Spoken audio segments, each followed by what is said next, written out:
누가복음 18장 9절에서 14절 우리 교독하겠습니다. 또 자기를 의롭다고 믿고 다른 사람을 멸시하는 자들에게 이 비유로 말씀하시되 두 사람이 기도하러 성전에 올라가니 하나는 바리새인이요 하나는 세리라. 바리새인은 서서 따로 기도하여 이르되 하나님이여, 나는 다른 사람들 곧 토색, 불의, 간음을 하는 자들과 같지 아니하고 이 세리와도 같지 아니함을 감사하나이다. 나는 일회에 2번씩 금식하고 또 소득의 11조를 드리나이다 하고, 세리는 멀리 서서 감히 눈을 들어 하늘을 쳐다보지도 못하고 다만 가슴을 치며 이르되 하나님이여, 불쌍히 여기소서, 나는 죄인으로소이다 하였느니라. 내가 너희에게 이르노니 이에 저 바리새인이 아니고 이 사람이 의롭다 하심을 받고 그의 집으로 내려갔느니라. 무릇 자기를 높이는 자는 낮아지고 자기를 낮추는 자는 높아지리라 하시느니라. 아멘. 오늘 우리가 또 기도에 대해서 지난주에 살펴보고 있는데요. 우리는 누구와 비교가 될 때가 있죠. 근데 그 비교의 대상이 사회에서도 좀 존경을 받고 뛰어난 사람이라면 기분이 좋겠지만, 세상 사람들에게 혐오받고 손가락질 받고 그런 사람에게 자신이 어떤 비교의 대상이 된다면 아주 불쾌할 거예요. 자존심도 상하고 내가 왜 저런 사람이랑 비교를 당해야 되는가, 누군가에게 그런 생각이 들면서 화가 날 수 있습니다. 오늘 설교 제목이 세리처럼 기도하라 이렇게 되어 있는데, 만약에 이런 제목으로 당시 유대인들에게 예수님이 설교를 하셨다면 그들의 기분이 어땠을까요? 굉장히 아마 유대인들은 이런 말, 세리처럼 기도하라 이렇게 말을 했다면 모멸감을 느꼈을 것이고 분노하며 나갔을지도 모를 거예요. 마치 우리에게 너 매국노처럼 열심히 살아 라고 말한다고 한번 해보세요. 열심히 살라라는 말은 알겠는데, 나라를 팔아서 배를 채운 매국노처럼 열심히 살으라는 말이 과연 비교할 수 있는, 매국노와 비교하여 열심히 살라는 말을 도대체 할 수 있는 말일까 하는 생각이 들겠죠. 바로 유대인들에게 있어서 이 세리라는 것은 그런 존재였습니다. 로마 당국에게 빌붙어서 배를 불리는 그런 부류였던 것이죠. 그래서 유대인들에게 죄인이라고 하면 딱 2가지의 부류가 가장 먼저 생각나는데, 그것이 바로 창기와 세리예요. 이 두 직업군은 아주 때려 죽여야 될, 그러니까 인간 취급을 해서는 안 되는 버러지 같은, 이 세상에서는 좀 없어져야 될 존재들로 여겨졌던 것이 이 창기와 세리였단 말이에요. 그런데 오늘 예수님이 비유를 하시면서 이 두 부류에 있는 사람을 비교하고 있는 것이죠. 두 사람이 기도를 하러 갔는데 한 사람은 바리새인이고 한 사람은 세리다. 이 설정 자체가 유대인을 아주 불쾌하게 할 만한 설정이에요. 비교를 해도 정도가 있지, 우리 유대인을 이 세리와 비교를 해? 이런 거죠. 바리새인들, 이들은 율법 교사였고 율법에 따라서 흠이 없이 살려고 항상 노력하는 사람들이었습니다. 반면에 세리는 이방인들과 함께 살면서 로마의 앞잡이 노릇을 하고 그들의 돈을 뜯어서 배를 불리는 그런 사람이었으니 이런 비교 대상 자체가 아주 기분 나쁜 설정이에요. 그런데 예수는 계속해서 이 비유를 이끌어 가시면서 두 사람이 기도하는데, 바리새인이 이렇게 기도합니다. 하나님이여, 나는 다른 사람들 곧 토색, 불의, 간음을 하는 자들과 같지 아니하고 또 세리와 같지 않은 것에 감사합니다. 그리고 말하기를 자신은 일주일에 2번씩 금식을 하고 또 소득의 11조를 드리고 있다는 이 사실에 대해서 감사합니다 라고 말하는 거예요. 구약에 보면은 대속죄일날 금식을 하라고 그렇게 명령하고 있습니다. 그런데 바리새인들, 지금 여기 나오는 이 사람은 대속죄일이 아님에도 불구하고 일주일에 2번씩 금식을 했대요. 그러니까 안식일도 아닌 이 일주일에 2번씩 금식을 하면서 이 율법에서도 규정하지 않고 있는 헌신과 열정의 마음으로 금식을 한 거예요. 그리고 보면은 소득의 11조를 드렸대요.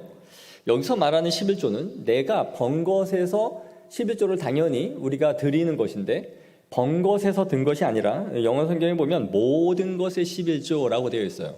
무슨 말이냐면 내 전 재산에서 11조를 드렸단 말이에요. 이달에 번 것에서 드린 게 아니라 내 전 재산의 11조를 드렸습니다 라고 말하는 거예요. 그러니까 율법에서도 규정하고 있는 것 그 이상으로 자신이 하나님 앞에 드렸다라고 말하고 있는 것이죠. 반면에 13절의 세리는 이렇게 기도하죠. 하늘을 쳐다보지조차 못하고 가슴을 쳤다 그렇게 말해요. 하나님의 계신 하늘의 성전, 즉 그곳을 향해 눈을 들어 쳐다보지조차 못했다라는 것이죠. 왜냐하면 자신이 너무 죄인이었기 때문에 나 같은 비루한 인간이 감히 하나님이 계신 그 성전을 향해 눈을 들어 쳐다본다는 것조차가 죄송스러워서 감히 그 하늘을 쳐다보지 못했다라는 거예요. 그리고 자신의 가슴을 때리는 것이죠. 나의 비천함과 이 더러움을 그가 너무나 잘 알고 있었던 것이죠. 그래서 그는 이렇게 고백합니다. 하나님이여 불쌍히 여기소서 나는 죄인으로소이다. 자신이 죄인이란 것을 너무 잘 알고 있었던 거예요. 그래서 하나님이여 나를 그저 불쌍히 여겨주시고 나를 그냥 받아주시기를 구하고 있는 것이 세리의 기도였습니다. 예수님은 이 두 사람의 기도를 지금 말씀하시면서 이렇게 결론을 내리셨어요. 저 바리새인이 아니고 이 사람이 의롭다 하심을 받고 그의 집으로 내려갔느니라. 의롭다, 하나님께 인정을 받고 하나님에게 받아들여진 사람은 바로 이 세리였다라는 것이죠. 아마 이 비유를 들은 유대인들과 바리새인들은 큰 충격을 받았을 거예요. 왜냐? 반전 드라마도 이런 반전 드라마가 없었던 거죠. 하나님께 당연히 받아줘야 될 사람이 거부를 당하고 내쳐짐을 받고 하나님께 인정받아야 할 사람이 내쳐짐을 받고 버림받아야 될 사람이 인정을 받는 이 완전한 반전이 이 비유를 통해서 드러난 거예요. 그렇다면 왜 하나님이 이 세리의 기도를 받으시고 바리새인의 기도를 받지 않았을까요? 우리는 이 본문을 통해서 하나님이 들으시고 하나님이 받으시는 기도는 어떤 기도인가, 어떤 사람의 기도인지를 우리가 살펴보려고 하는 것입니다. 첫째, 하나님이 들으시는 기도는 바로 겸손한 사람의 기도를 들으신다라는 거예요. 성경에서 말하는 겸손이란 하나님 앞에서 자신의 죄인됨을 인정하는 것, 그것이 겸손이에요. 동양에서 말하는 겸양, 아닙니다. 제가 뭘 했습니까? 이런 것이 아니고요. 하나님 앞에서의 자신의 죄인됨을 인정하는 것이 성경에서 말하는 겸손이에요. 그러니까 세상에서는 겸손한 사람들이 있을 수 있지만 하나님 앞에서의 죄인임을 인정하지 않는다면 그는 교만한 사람인 것이죠. 세리는 누구보다 자신이 죄인이라는 사실을 알았고 그래서 너무 부끄러워서 얼굴조차 들지 못했던 것입니다. 그래서 하늘을 우러러 쳐다보지조차 못할 만큼 그는 성전에서도 멀리 있어요. 13절에 보시면 멀리 서서라고 되어 있죠. 기도하기 위해 성전에 올라갔지만 그 성전 안으로 가까이 들어가지를 못했어요. 왜냐하면 유대인들에게 있어서 예루살렘 성전은 하나님의 임재의 상징이었기 때문에 자신이 하늘조차 우러러보지 못하는데 그 임재의 상징이라고 할 수 있는 예루살렘 성전 안으로 감히 들어갈 엄두조차 내지 못했던 거예요. 또한 유대인들은 성전 안으로 들어가는 데 있어서의 단계가 있었어요. 즉 유대인 남성들만 성전 안으로 직접 들어갈 수 있었고 그 바깥의 뜰은 이방인의 뜰이라 하여 이방인들만이 갈 수 있는 영역이에요. 그러니까 그 이상으로 들어가면은 성전을 더럽히는 거예요.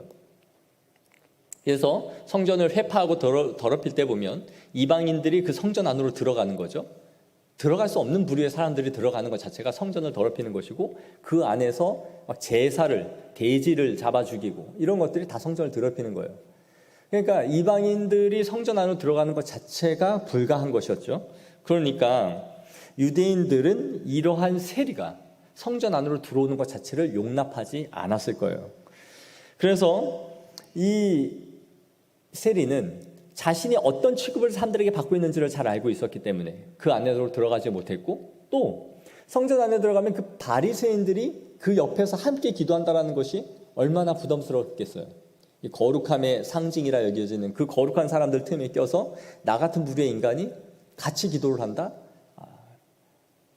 이거는 자신에게도 너무 부담스러워서 이런 기도를 할 수가 없었던 것이죠. 그래서 멀리 서서 지금 기도를 한 거예요. 그런데 반면에 세리는 어떻게 합니까? 따로 서서 기도했다, 이렇게 성경이 말하고 있죠. 무슨 이유입니까? 따로 서 있다. 나는 너희와 다름을 보여주고자 했던 거예요. 그 무리 안에 한데 섞여서 같이 기도하는 게 아니라 따로, 마치 상석에 따로 분류된 그런 자리에 서듯 자기가 따로 서 있는 것입니다. 왜냐하면 나는 거룩하기 때문에 일반 유대인과 섞일 수 없다.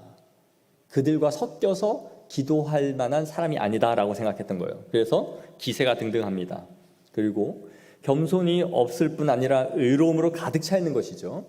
예수님이 이 비유를 통해서 말씀하시는 이유가 9절에 잘 나와 있습니다. 뭐라고 되어 있습니까? 자기를 의롭다고 믿고 다른 사람을 멸시하는 자들에게 이 비유를 사용하시면서 기도하는 것을 말씀하신 거예요. 영어 성경에 보면 confident라고 되어 있어요. 무슨 말이에요? 자신감 있는. 누구에게 자신감이 있는 겁니까? 이 바리새인이? 하나님께 자신감이 있는 거예요. 하나님께.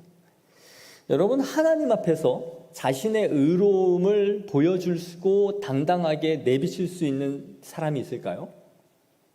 하나님, 저 삶을 보세요. 제가 얼마나 이렇게 완벽합니까? 사랑받을 만하죠? 칭찬하실 만하죠? 이런 인생이 있습니까? 거의 정말 있을 수가 없는 일이에요. 하나님 앞에서는.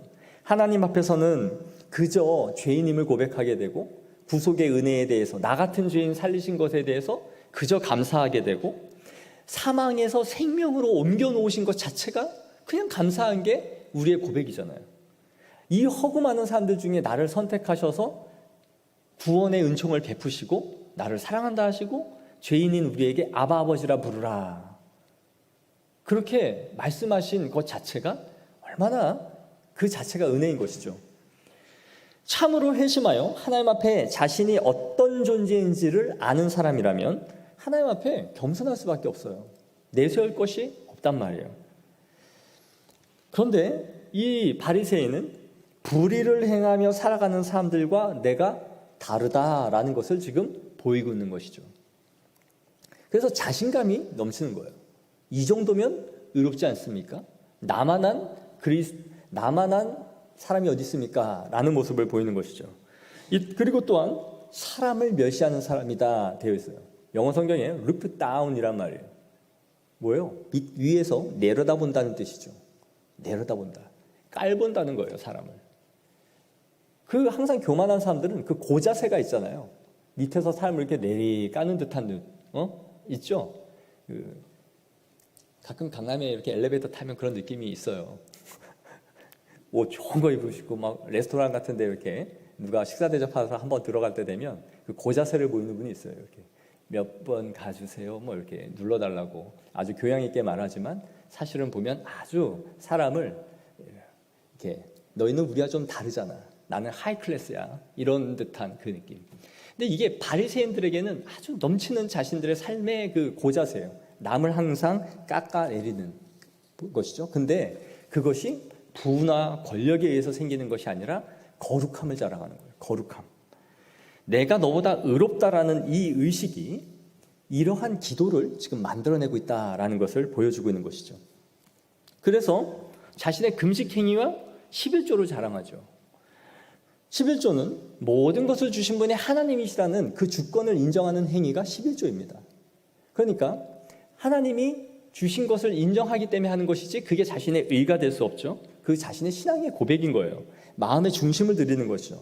그런데 이렇게 유대인들이 드린 이 11조는 당시에 성전을 유지하고 보수하는 일에 많이 사용됐어요. 그러니까 바리새인들은 어떤 생각을 가졌냐면 성전을 위해 가장 많이 드린 내가 자신만만함과 위세를 보인 거예요. 봐라, 니들 이방인들 너희들보다 내가 이렇게 많이 드리고 있기 때문에 너희들이 와서 제사를 드릴 수 있는 거야 라는. 그러니까 성전 안에서도 주인이 누구예요? 자기예요. 따로 서서 아주 기세 있게 당당하게 예루살렘 성전이 하나님의 것임에도 자신이 중심에서 지금 이러한 의식을 가지고 떳떳하게 손을 들고 기도를 하는 것이죠. 그리고 그들이 누구와 비교를 하고 있습니까? 다른 사람과 비교를 해요. 바리새인은 우의적으로 내가 악인의 부류들과 함께 있지 않다라는 것을 감사하고 또 자신이 의롭다는 사실을 하나님 앞에 어필하고 있는 것이죠. 나는 저런 버러지 같은 행위를 하는 사람들과는 같지가 않습니다. 하나님 감사합니다. 내가 저런 사람들과 동류로 살지 않게 해주셔서 감사합니다. 이렇게 말하고 있는 거예요. 그래서 하나님은 이렇게 의로움으로 가득 차 있고 하나님이 이러한 의로움으로 가득 차 있는 사람들의 기도를 하나님이 받지 아니하시고 지금 거절하고 있음을 보여주는 것입니다. 사랑하는 성도 여러분, 우리는 신앙생활하면서 누구와 비교하지 않습니다. 정말 애들 뭘로 이렇게 혼내고 그럴 때 부모로서 좀 짜증나는 게 뭐냐면 너 이거 왜 이러겠어? 그러면 누구는 누구보다 더 했다고, 나보다 더 심했다고 이런 말을 꼭 하죠. 그럼 우리는 화가 나서 걔가 죽으면 너도 죽을래? 이렇게 말을 하고 네, 왜 그 치졸하게, 그게 아이들 수준이잖아요. 누구와 누구를 비교해서 난 쟤보다 낫고 누구와 비교해서 난 쟤보다 잘했다, 이런 것을 하는 거죠. 근데 이들의 태도가 지금 이러고 있는 거예요. 하나님 앞에서 우리는 하나님과 우리 자신을 항상 보는 것이지 누구보다 나으려고 신앙생활 하는 거 아니잖아요. 하나님과 내가 누군가에게 사랑을 베풀었다 할지라도 누군가에게 베풀었지만 하나님이 나에게 베푸신 것과 비교할 때 내가 베푼 사랑은 아무것도 아니구나 하면서 나의 보잘것없는 사랑을 또 하나님 앞에 고백하게 되고, 내가 하나님을 믿기 때문에 정의롭고 의로운 판단을 내리고 또 그렇게 따라 살려고는 하지만 하나님의 정의로우심과 내가 행한 것을 비교할 때는 정말 이 정의라는 것도 너무 보잘것없구나, 내가 모든 면에 있어서 정의롭지 못하다는 것을 또 깨닫게 되면서 하나님 앞에 또 한 번 회개하고 엎드리게 되는 거잖아요. 그러니까 우리는 하나님의 어떠하심, 하나님의 속성, 하나님의 성품을 자신과 비교하고 생각하면서 하나님처럼 닮아가야지, 주님 가신 길처럼 나도 가야지 하면서 걸어가는 것이지, 나는 저 사람보다 낫기 때문에 내가 좀 낫고 또 누구와 비교해서 좀 낫고 하는 것이 우리의 신앙의 목표치가 아닌 것이죠. 근데 순전히 이 바리새인들이 이러한 생각으로 아주 가득했던 거예요. 나는 저런 사람들보다 나아. 그래서 성도 안에는 하나님 앞에 받아들여질 만한 것이 자기 안에는 아무것도 없다는 인식을 갖게 되는 것입니다. 우리가 하나님 앞에 받아들여질 수 있는 유일한 근거가 있다면 그것은 예수 그리스도의 중보예요. 예수 그리스도의 피 흘리심과 죽으심을 통하여 하나님과 우리 사이를 연결해 주신 예수님의 중보자 예수 그리스도를 통해서 내가 받아들여지고 있기 때문에 그 공로가 예수 그리스도에게 돌아갈 수밖에 없는 것이죠. 그리고 우리가 주일날 말씀을 들은 것처럼 성도들은 회심을 하게 되면 자기의 의가 깨뜨려지는 것이 가장 1차적인 변화입니다. 내 의가 없어지는 것이죠. 그래서 거룩하고 의로우신 하나님 앞에 자신은 보잘것없는 죄인이라는 것을 인식하게 되고 내가 비참한 존재라는 것을 깨닫게 되는 것이에요. 그가 사회에 어떤 지위를 가졌건 이 세상에서 어떤 지식과 부와 재력이 있건 상관없이 내가 하나님 앞에서는 죄와 허물로 죽을 수밖에 없는 죄인이었구나 하는 것을 깨닫게 되면서 모두 다 엎드려지게 되는 거예요. 그분의 어미 앞에, 거룩함 앞에. 그래서 하나님을 만난 사람들은 모두 주여 내가 죄인이로소이다, 나를 떠나소서. 베드로의 고백과 같은 고백이 나오게 되는 것이죠. 자신이 신뢰하며 살아왔던 것들, 자신이 의지했던 모든 것들이 하나님 앞에 무가치하다는 것을 깨닫게 되면서 비로소 자신이 죄인이라는 것을 진실하게 고백하는 단계가 바로 회심한 성도들이 갖는 마음의 상태인 것입니다. 그리고 하나님 앞에 나아갈 의로움이 자신에게는 없구나 하면서 절망하게 되는 거예요. 그 절망 가운데서 유일하게 하나님 앞에 나아갈 수 있는 길이 예수 그리스도를 통해 열렸다라는 것 때문에 정말 예수 그리스도의 은혜에 또 한 번 감격을 하게 되는 것이죠. 그래서 다 무너진 이러한 마음을 가지고 이 거지 같은, 거린과 같은 심정으로 주님 앞에 손을 벌려 은혜를 구할 때에 하나님께서 그 겸손한 성도를 붙잡으시고 사망에서 생명으로 이끌어 올리시는 것이 바로 은혜예요. 이것이 은혜 받은 성도의 모습인 것입니다. 그래서 우리는 예수 그리스도를 향하고 그분의 성품에 참여하기를 항상 구하는 거예요. 예수님처럼 살아가기를, 예수님을 닮기를 구하게 되는 것이죠. 사랑하는 성도 여러분, 세리처럼 구하기를 원합니다. 세리처럼 기도하십시오. 세리의 기도는 바로 이 겸손한 기도의 절정이었던 거예요. 자신이 죄인됨을 알고 가슴을 치는 이 겸손한 기도를 하나님이 기뻐 받으십니다. 시편 34편 18절에 이렇게 말해요. 여호와는 마음이 상한 자를 가까이 하시고 충심으로 통회하는 자를 구원하시는도다. 마음이 상한 자를 가까이 하신대요. 통회하는 자를 구원하신대요. 겸손한 기도를 하는 거죠. 시편 51편 17절에도 하나님께서 구하시는 제사는 상한 심령이라 하나님이여 상하고 통회하는 마음을 주께서 멸시하지 아니하시리이다. 하나님이 기뻐하시는 제사와 받으시는 마음은 마음이 상하고 심령이 통회하여 하나님 앞에 겸손히 엎드리는 그 기도를 받으신다라고 말하는 것입니다. 그래서 하나님 앞에 이 죄인됨을 구하고 엎드리는 기도는 하나님의 긍휼하심을 받는 기도예요. 하나님의 긍휼하심을 받는. 여러분, 우리의 기도가 항상 하나님이 불쌍히 여겨주시면 끝나지 않습니까? 하나님 나를 불쌍히 여겨주소서, 긍휼히 여겨주소서. 바로 그 기도가 하나님이 기뻐하시는 기도예요. 그러기 위해서는 그 긍휼하심에는 겸손한 기도가 빠질 수가 없는 것이죠. 겸손이야말로 하나님이 가장 받으시는 성도의 중요한 마음의 상태임을 보여주는 것이죠. 야고보서 4장 6절에도 이렇게 말씀합니다. 그러나 더 큰 은혜를 주시나니 그러므로 일렀으되 하나님이 교만한 자를 물리치시고 겸손한 자에게 은혜를 주신다 하였느니라. 이렇게 성경은 계속해서 우리에게 말씀해주고 있는 거예요. 지난 시간에 우리가 살펴보면서 막달라 마리아 신앙이 되었다라고 말씀드렸죠. 마구잡이로 막달라 이런 기도를 구한다. 마치 이렇게 하나님 앞에 막 구하는 것이 좋은 믿음인 것처럼 그것이 자녀들의 특권이기 때문에 막 사용하라라고 우리에게 말하고 가르침을 받은 그런 시대가 있었다라는 것을 말씀드렸어요. 하지만 우리는 가장 먼저 기억해야 되는 것은 겸손한 기도를 배워야 됩니다. 내가 구원받아야 하는 대상이, 내가 구하고 그분에게 받아야 하는 대상이 누구인가 하는 것을 먼저 생각해야 돼요. 하나님은 우리가 빚을 빌려주고 그 돈을 받아야 되는 그러한 대상이 아니에요. 내가 빚쟁이처럼 하나님 앞에 마구잡이로 이제 내놓으세요, 주세요 라고 할 만한 대상이 아니에요. 우리는 하나님의 자녀라는 이 특권이 잘못 생각하여 하나님 앞에 고자세로 마음껏 구하여 당겨낼 수 있는 특권을 가진 것으로 착각을 하고 있는 거예요. 그러나 하나님 앞에 기도의 자세는 그런 식으로 우리에게 가르쳐주지 않았어요. 우리에게 기도를 가르쳐달라 했을 때에 예수님이 먼저 우리에게 말씀하는 것은 하늘에 계신 우리 아버지여 라고 시작을 해요.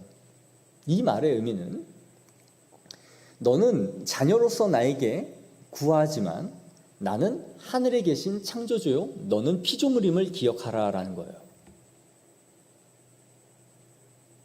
나는 너에게 기도를 가르쳐주고 무엇이 필요한지를 나에게 구할 것을 말하도록 그 방법을 말해주시지만 나는 하늘에 있고 너는 땅에 있다라는 것은 어마어마한 격차와 무한한 질적, 양적 차이가 있는 분이심을 우리에게 말씀해주고 있는 것이죠. 그런데 가끔 보면 이 기도가 너무 깡패 같을 때가 있어요.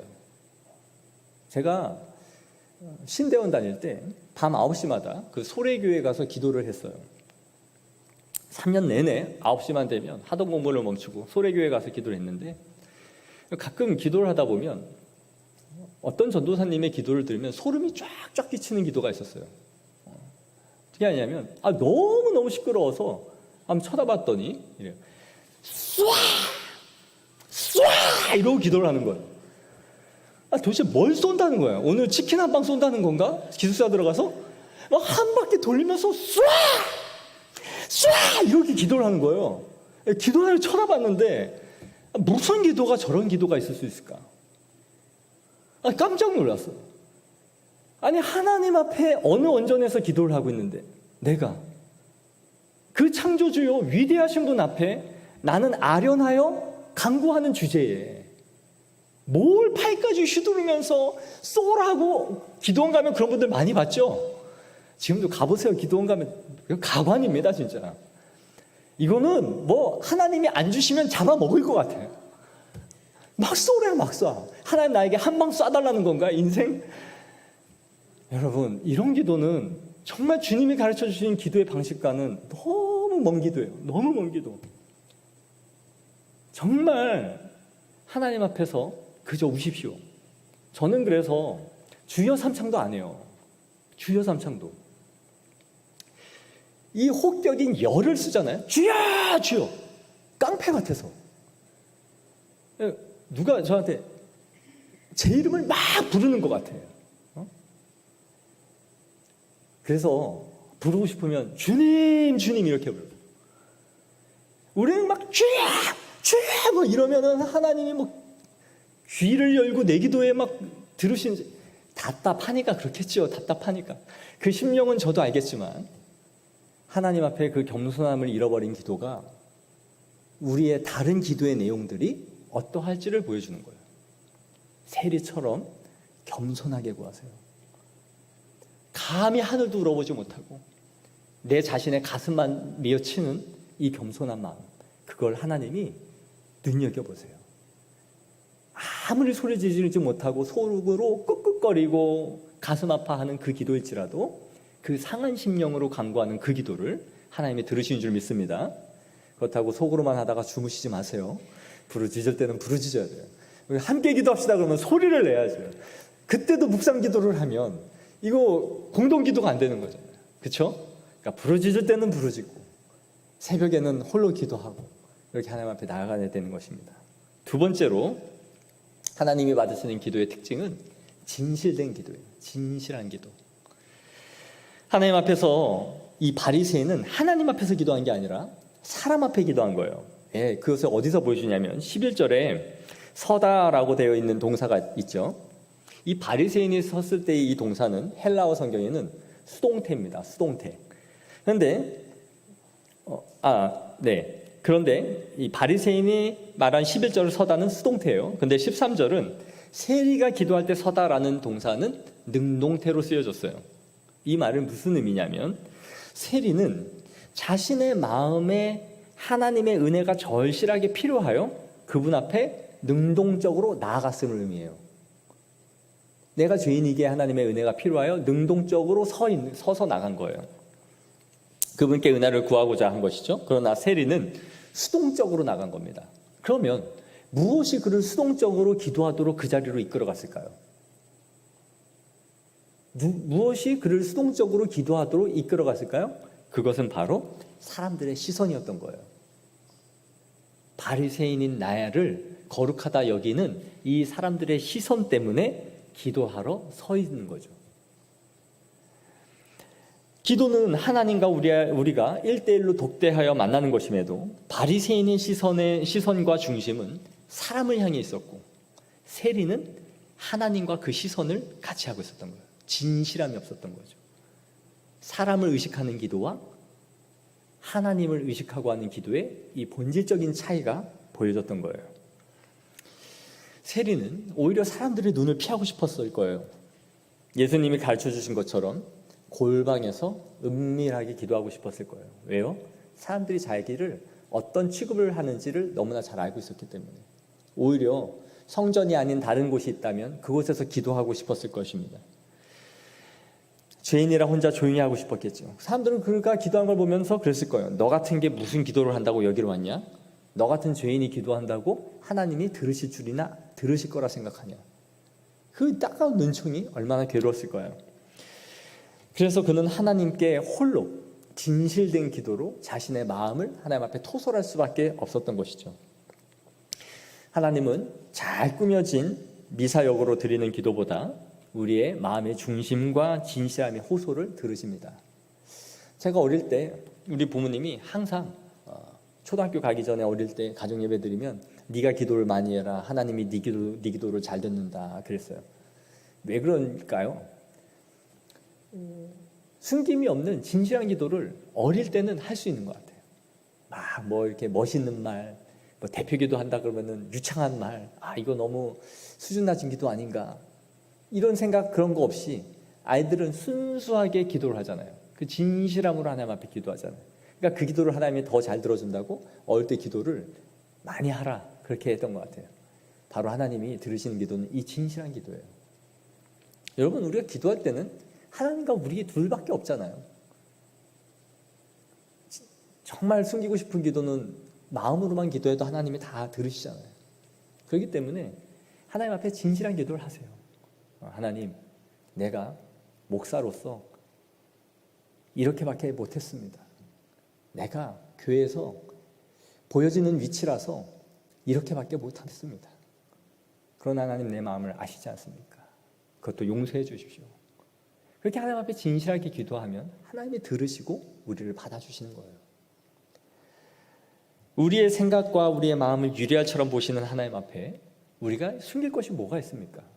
하나님 앞에서 자유하다라는 것은 그거잖아요. 하나님 앞에서는 외식할 필요도 없고 내 직분이나 내 사회적 위치나 그 무엇이 나를 하나님 앞에 나아가는 데 있어서 걸림돌이 아무것도 없잖아요. 정말 주님 앞에서 홀로선 단독자로서 자유함과 평안함으로 나아가는 것이잖아요. 그렇기 때문에 오늘 본문에서 우리에게 가르쳐주는 것은 바로 이 진실한 기도, 겸손한 기도를 말씀해주고 있는 것이죠. 말씀을 맺겠습니다. 사랑하는 우리 향기로운 교회 성도 여러분, 하나님 앞에 항상 하나님 되심 앞에 서 있는 내 자신이 누구인가 하는 것을 생각하면서 통회하는 그 겸손한 기도로 하나님 앞에 나아가기를 원합니다. 그리고 하나님만 들으시니 하나님 앞에서는 온전히 진실한 기도로 나아가십시오. 그런 기도로 하나님 앞에 나아가면 모든 것을 정말 아시는 그 주님 앞에 내가 자유함을 얻고 기도의 맛이 무엇인지 정말 주님과 교통하는 것이 무엇인지를 알면서 더 깊은 기도의 자리로 우리를 하나님께서 이끌어 가실 줄로 믿습니다. 기도하겠습니다.